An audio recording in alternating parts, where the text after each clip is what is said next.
Alright. Again ये post Covid capitalism एक अच्छा सा टर्म है और इसमें दो तीन टर्म हमें और मिलेंगे। तो इसमें जैसे कि इनइक्वालिटी को लेके है कि इनइक्वालिटी कोविड की वजह से बढ़ रहा है, ये सब चीज़ें हैं। तो इसको आप मतलब उस तरह के सवाल को डील करने के लिए जीएस पेपर 1 में इसका इस्तेमाल कर सकते हैं, पेपर 3 में इसका इस्तेमाल कर सकते हैं, इवन कि पेपर 4 में जब फिलैंथ्रोपी जैसा चीज़ रहेगा तो वहाँ पे इसका यूज़ कर सकते हैं। 2020 में एक सवाल आया था, मैं उस सवाल को आपको दिखा देता हूँ। अगेन ये question number 9 paper 1, covid pandemic accelerated class inequality and poverty. इस तरह के आर्टिकल को आप पढ़ लेंगे तो इस तरह के सवाल को बहुत अच्छे से डील कर सकते हैं।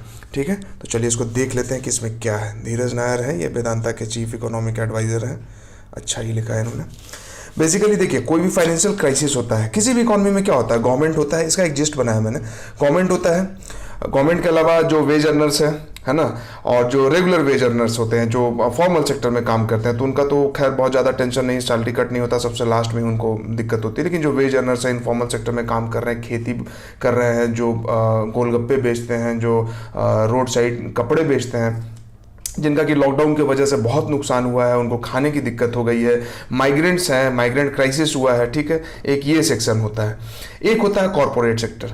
कॉरपोरेट सेक्टर का आप देख ही रहे हैं कि और पोस्ट डिजिटलाइजेशन, तो कोई क्राइसिस आता है लेकिन क्राइसिस के बाद कॉरपोरेट सेक्टर के पास पैसा और ज़्यादा बढ़ जाता है। क्यों? कि के शेप रिकवरी होती है। के शेप रिकवरी का मतलब ये हुआ कि मान लीजिए यहाँ से शुरू हुआ है तो कॉर्पोरेट सेक्टर वाले और ऊपर चले जाते हैं, जो गरीब थे और नीचे चले जाते हैं। बीच का ये जो आप समझ लो कि इनइक्वालिटी बढ़ गया, इनइक्वालिटी बढ़ गया, जो गरीब थे और गरीब हो गए और कॉर्पोरेट सेक्टर के पास पैसा और बढ़ गया। तो इसको बोलते हैं के शेप रिकवरी। ठीक है, ये एक्स एक्सिस है, ये वाई एक्सिस है।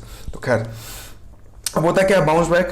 क्यों? चीप लिक्विडिटी होती है, गवर्नमेंट में बहुत सारा आत्मनिर्भर भारत पैकेज और बहुत सारा अलग से लिक्विडिटी स्टिमुलस दिया जाता है, आरबीआई का मॉनेटरी पॉलिसी वगैरह होता है, तो कॉर्पोरेट को फायदा होता है, होना भी चाहिए। बिना कॉर्पोरेट के तो कोई इकोनॉमिक सिस्टम चलेगा नहीं। ठीक है, लेकिन और पहले से इनइक्वालिटी, उनके पास पहले से पूरा कैश जमा है, एकदम अंडरग्राउंड भीतर खाने जमा करके रखे हुए हैं।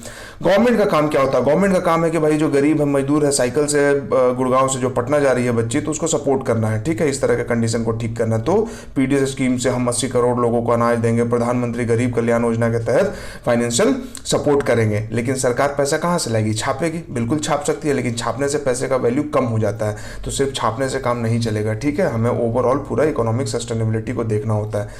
तो ये सब पूरा काम करने से सरकार पे क्या होगा? फाइनेंशियल बर्डन बढ़ेगा, फिस्कल डेफिसिट होगा, सरकार के पास पैसा कम होगा, खर्च ज़्यादा होगा तो कर्जा लेना पड़ेगा। एफआरबीएम एक्ट के बारे में हम लोग जानते ही हैं, fiscal responsibility budget management act, तो इसको भी कंप्लाई करना है। ठीक है, कि फिस्कल डेफिसिट को 3.2% के आसपास लेके आना है। ठीक है, तो ये ओवरऑल जो सिनेरियो है ना, वो इनइक्वालिटी को बढ़ाता है। और जब इनइक्वालिटी बढ़ेगी, लोगों के इनके पास पैसा नहीं रहेगा, तो सोचिए कि अपने बच्चों को पढ़ाएंगे नहीं। जब पढ़ाएंगे नहीं तो इनइक्वालिटी और परपिटुएट करेगा। जब बच्चा पढ़ेगा नहीं तो फिर से वो कैजुअल वर्क ही करेगा। मान लीजिए इनके पास इतना ठीक ठाक पैसा रहता है कि खा पी लेते और बच्चों को पढ़ा पाते, तो वो बच्चे फिर कल को और थोड़ा सा, अगर ये खेती में काम कर रहे तो बच्चे फिर किसी इंडस्ट्रियल सेक्टर में जाएंगे, फिर उनके जो थर्ड जनरेशन होंगे वो आईटी सेक्टर में काम करेंगे। तो इस तरह की चीज हो सकती थी। लेकिन जब इनइक्वालिटी बढ़ जाएगी, they will be pushed back into poverty, तो वो बच्चों को कैसे पढ़ा पाएंगे? नहीं पढ़ा पाएंगे। तो ये दिक्कत है, इनइक्वालिटी बढ़ेगी तो सरकार को काम करना है। लेकिन सरकार कहाँ से, तो हमने बात कर ली कि सरकार को दिक्कत होगी। तो इस आर्टिकल में ये बात किया गया है कि कॉर्पोरेट सेक्टर को भी अपनी रिस्पॉन्सिबिलिटी, जैसे कॉर्पोरेट सोशल रिस्पॉन्सिबिलिटी है तो वो तो है ही है, लेकिन उसके अलावा भी आपको रिस्पॉन्सिबिलिटी उठाना होगा। यही इसमें पूरा डील किया गया कि 2008 में जो क्राइसिस आया था, that was global financial crisis, और ग्लोबल फाइनेंस की वजह से था। यूएस में जो हाउस बबल बर्स्ट हुआ था, ठीक है, यूएस में खूब सस्ता सस्ता लोन दिया गया, फिर वो बर्स्ट हो गया, लीमन ब्रदर्स का बैंक खत्म हुआ, उसके बाद फिर पूरा ये फाइनेंशियल क्राइसिस हुआ। चूंकि ग्लोबलाइजेशन है तो उसका नेगेटिव इम्पैक्ट है कि यूएस में इम्पैक्ट हुआ है तो पूरे दुनिया में जो वहाँ के फाइनेंस स्ट्रक्चर से वहाँ कनेक्टेड है उनको इम्पैक्ट किया। बट 2020 का जो हमारा फाइनेंशियल क्राइसिस है, that is induced by pandemic. ठीक है, और ये पैंडेमिक भी, एपिडेमिक से पैंडेमिक कैसे बना, ये भी ग्लोबलाइजेशन की वजह से। ठीक है, तो पेपर 1 में ग्लोबलाइजेशन वाला जब आएगा तो उसमें एग्जांपल देने के लिए भी ये दोनों चीजें हैं। इसके अलावा तो अब केनेसियन इकोनॉमिक्स होता है। केनेसियन इकोनॉमिक्स क्या है कि भाई इनविजिबल हैंड नहीं, एडम स्मिथ वाला इकोनॉमिक्स नहीं फॉलो करना है कि डिमांड सप्लाई को खेलने दो और आपको कुछ नहीं करना, नहीं। डिमांड सप्लाई तो फिर वो जो ग्रेट इकोनॉमिक डिप्रेशन हम लोग यूएसए वाला पढ़ते हैं तो उसमें डिमांड सप्लाई फेल हो गया था। डिमांड नहीं था, सप्लाई था, लेकिन फिर भी डिमांड नहीं था, और डिमांड बनाने के लिए सप्लाई को जबरदस्ती कम किया गया। ठीक है, गेहूं को जला दो, अटलांटिक में फेंक दो, तो जब कम हो जाएगा तो डिमांड बढ़ेगा। तो this capitalism was this much ruthless. ठीक है, तो इस रूथलेसनेस को कम करने के लिए, सिर्फ प्रॉफिट ओरिएंटेशन को कम करने के लिए केनेसियन का प्रिस्क्रिप्शन आया। केनेसियन ने बोला कि गवर्नमेंट को इंटरवीन करना चाहिए, गवर्नमेंट इंटरवीन करेगा, डिमांड सप्लाई के अलावा गवर्नमेंट का इंटरवेंशन होना चाहिए। इकोनॉमी जब डाउन टर्न में हो तो स्टिमुलेट करो, इकोनॉमी जब बहुत ऊपर जा रहा हो तो उसको भी देखो कि भाई इन्फ्लेशन बढ़ जाएगा तो कम करो। आरबीआई मॉनेटरी पॉलिसी लेके आता है। तो ये जो बाकी हम लोग देखते हैं कि सरकार पॉलिसी बनाती है, टैक्स रेगुलेट करती है, आरबीआई मॉनेटरी पॉलिसी लेके आता है, तो ये सब चीज़ें एक तरह से आप कह सकते हैं कि केनेसियन प्रिस्क्रिप्शन ही है। गरीब कल्याण योजना का जो स्कीम है वो भी आप कह सकते हैं कि केनेसियन प्रिस्क्रिप्शन है कि डिमांड सप्लाई वाला। अब इनके पास पैसा नहीं है, डिमांड तो है, सप्लाई भी इनके पास पैसा नहीं है, कहाँ से आएगा? तो फिर सरकार पैसे देगी गरीबों को। तो ये केनेसियन इकोनॉमिक्स ही हुआ।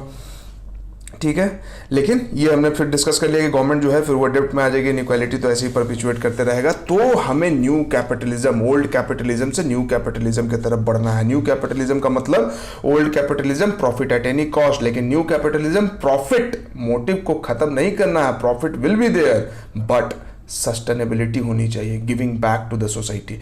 क्यों? क्योंकि अगर कंज्यूमर्स ही नहीं रहेंगे तो फिर आप बेचोगे किसको, है ना? अब गोरा होने की लालसा खत्म हो जाएगी तो फेयर एंड लवली मार्केट में बिकेगा कैसे? तो ठीक है, प्रॉफिट कमाना है, लेकिन गिविंग बैक कि कुछ कीजिए, और खासकर ऐसे क्राइसिस के टाइम पे। ठीक है, यही चीज़ें क्लाइमेट चेंज मिटिगेशन को भी लेके बोला गया कि जिस तरह से पैंडेमिक के अलावा अगर कोई ग्लोबल प्रॉब्लम भी है तो क्लाइमेट चेंज प्रॉब्लम है। ठीक है, तो कॉर्पोरेट सोशल रिस्पॉन्सिबिलिटी के अलावा फिलैंथ्रोपिक एक्टिविटीज़ बढ़ाना होगा। इसमें क्या बोला गया कि चैलेंजेस क्या है? चैलेंजेस ये है कि मार्केट फोर्स तो देखिए हमारे सोसाइटी में डीपली इंबेडेड है। कैसे इंबेडेड है मार्केट और सोसाइटी? इंबेडेड कैसे है? मार्केट क्या प्रोड्यूस करता है? बॉर्नवीटा। सोसाइटी में क्या है? माल न्यूट्रिशन, ठीक है, अंडर न्यूट्रिशन, स्टंटिंग है, वेस्टिंग है। तो इसी नाम पे ना मार्केट बॉर्नवीटा बेच रहा है, कॉम्प्लान बेबी बना रहा है सबको। गोरा होना है तो फेयर एंड लवली बेच दिए, और बोले कि नहीं भाई लड़कों के लिए थोड़ा सा कुछ अलग से व्यवस्था होता तो Shahrukh Khan fair and handsome लेके आ गए, नहीं ये मर्दों वाली क्रीम लगाओ। ठीक है, तो ये चीज़ है। तो मार्केट और सोसाइटी डीपली इम्बेडेड है। सोसाइटी में जो कल्चर हमारा चल रहा है उसी को कैपिटलाइज करके मार्केट बनाया जाता है। ठीक है, जो लोग गाँव के होंगे तो उनको पता होगा कि भाई शादी ब्याह होता है तो पहले अगुआ होता है। अगुआ कहा जाता है उस आदमी को जो कि लड़का और लड़की के, मतलब लड़के के परिवार और लड़की के परिवार के बीच का आदमी होता है, जो दोनों तरफ को कनेक्ट कराता है। अब वो कौन कर रहा है? मार्केट कर रहा है। मार्केट इनफॉर्मलाइज कर दिया उसको, जो इनफॉर्मल चीज था। कैसे? शादी.com, है ना? तो ये चीज है, मार्केट सोसाइटी में डीपली इंबेडेड है।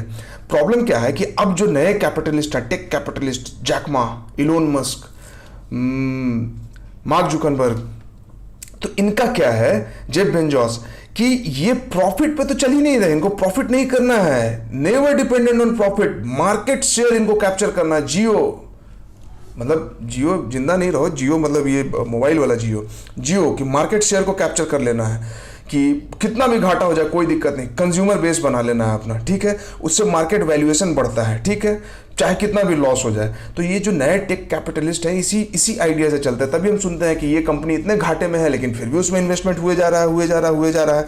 तो आइडिया क्या है? इंफॉर्मेशन को कंट्रोल करना और चॉइसेस को इन्फ्लुएंस करना। ठीक है, आप 4 बार किसी चीज़ को सर्च कर लो तो फिर कल से आपको उसका एडवर्टीजमेंट आपके फ़ोन में आने लगेगा। तो ये क्या है? इन्फॉर्मेशन को कंट्रोल किया जाता है, फिर आपको आपके चॉइस को इंड्यूस किया जाता है। ठीक है, एक सोशल साइंटिस्ट हैं सोसाना जुबॉफ, तो उन्होंने इस चीज़ को कहा है कि सरप्लस इन्फॉर्मेशन, ठीक है, सरप्लस इन्फॉर्मेशन जनरेट किया जाता है और उससे फिर आपके चॉइस को इम्पैक्ट किया जाता है। तो ये प्रॉब्लम है। सॉल्यूशन क्या है? सॉल्यूशन यहाँ पे था कि हमें न्यू कैपिटलिज्म की तरफ बढ़ना होगा। टेक कैपिटलिस्ट है तो अभी जो मिनिमम ग्लोबल कॉर्पोरेट टैक्स का बात चल रहा है और जो डिजिटल टैक्स का बात चल रहा है तो वो हम देख ही रहे हैं। तो इनको भी जो है ना फिलैंथ्रोपिस्ट होना होगा, इनको सोसाइटी के प्रॉब्लम्स को समझना होगा, उसको टैकल करना होगा। तो ये था पूरा इसका डिस्कशन। अच्छा लगा तो कमेंट करके बताइएगा, बुरा लगा तो भी कमेंट करके बताइएगा। Thank you.